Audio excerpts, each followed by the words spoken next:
Well, this Tuesday, France is holding special commemorations to honour the victims of the Charlie Hebdo massacre. President Emmanuel Macron and the Paris mayor are set to lead those tributes at the site of the newspaper's former offices. Our reporter James André is there. James, what's the mood like where you are? And tell us more about how these commemorations are going to play out.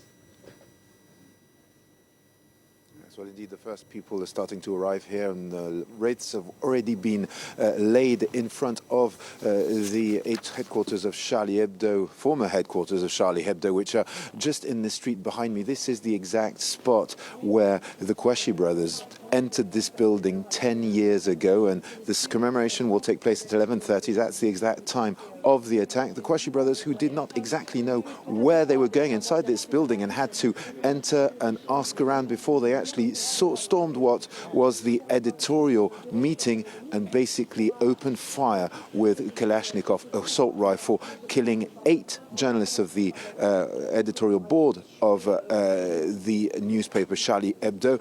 Some of these people were stars here in France. You could cite Volinsky, Cabu, Sharp. These were important people in the landscape of satirical drawings here in France, and indeed killed 4 more people who were attending this meeting. So that's a total of 12 people that were killed, and this was the launch of a 3-day killing spree that killed 18 people. These were the worst terrorist attacks in France in the previous 50 years, and this is what's being commemorated today. So what we're expecting is a minute of silence. There will be no speeches today, but indeed Emmanuel Macron will be present, the French president, as well as former President François Hollande, who was president at the time of the attack. There will also be an homage to the families today, who of course lost their loved ones on that very historic marking day here in France, and which was a terrible tragedy.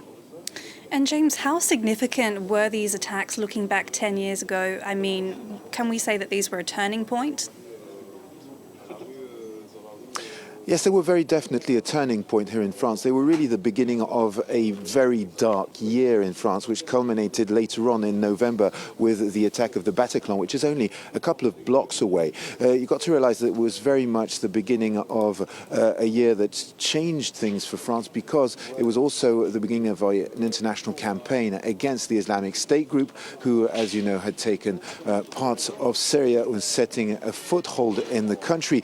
It was also the beginning of the participation that year of France to a global coalition against this organization that is still ongoing today. As you know, 7 bombs were dropped just weeks ago in this eastern part of Syria where the Islamic State group was present. Of course, it was also a very direct attack on the freedom of speech and freedom of press here in France that caused a massive political movement across the country known as Je suis Charlie, and this was very important on the social networks and also on the street. And I would remind you that just days after this attack, on the 11th, 50 heads of state met up here in Paris in order to show support for what happened for France and for freedom of speech. So that was a very important political moment for France, and really very much a turning point.